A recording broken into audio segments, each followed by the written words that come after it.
नमस्कार, मी दयानंद पाटील।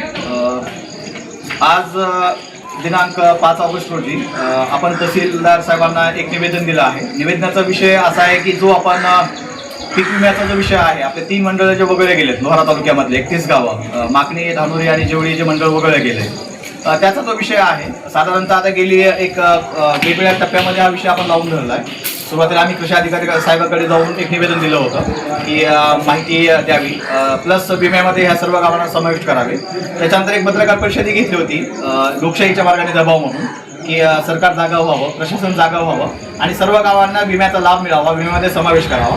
त्याचा पुढचं पाऊल म्हणून आज तहसीलदार साहेबांना एक निवेदन दिलंय। त्या निवेदनामध्ये मुख्य मागण्या आमच्या अशा आहेत की जे काही पीक कापणी प्रयोग प्रशासनाने केला आहे, ज्याच्यामध्ये सॅटेलाइट प्लस पीक कापणी प्रयोग, त्याच्यामुळे जे आपला जो काही पीक विम्यापासून लाभ मिळाला नाही, मागणी मंडळ 80 किलो जास्त, 105 किलो जे जास्त इकडं जेवळीमध्ये आहे, तफावत जे दिसते।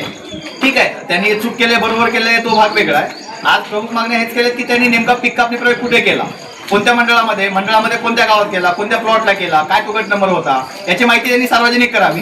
माहिती उपलब्ध झाल्यानंतर काँग्रेस कमिटी एक न्यायालयीन पातळीवर एक विशिष्ट कमिटी स्थापन करणार आहे आणि त्याचा क्रॉस व्हेरिफाय आम्ही करणार आहे। जे काही पीक कापणी प्रयोग केलाय तो योग्य आहे, अयोग्य आहे भाग वेगळा, पण तथ्याला धरून आहे का नाही त्याची आम्ही तपासणी करणार आहोत। योग्य असेल तर चांगलीच गोष्ट आहे, नसेल योग्य तर त्याची पुढील योग्य ते आम्ही कारवाई 100% करू।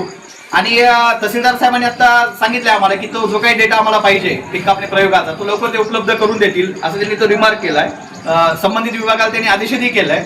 जर विशिष्ट माहिती लवकरात लवकर नाही मिळाली पुढच्या 2-4 दिवसामध्ये, तर येत्या 12 ऑगस्टला काँग्रेस आणि शेतकरी संघर्ष समितीचे लोहारा तालुक्यातले जवळपास 13,000 शेतकरी आहेत, या सर्व शेतकऱ्यांना घेऊन लोहारा शहरामध्ये आम्ही रास्ता रोको करणार आहेत 12 ऑगस्टला। जर ही सर्व माहिती आम्हाला नाही मिळाली तर पुढचं काय करायचं आम्हाला कारण नाही। अपेक्षा हेच करतो की लवकरात लवकर सर्व माहिती सार्वजनिक होईल, माहिती मिळेल आणि पीक कापणी प्रयोग किंवा कशामुळे आपल्याला विमा मिळाला नाही त्याची तर माहिती आपल्याला मिळेल।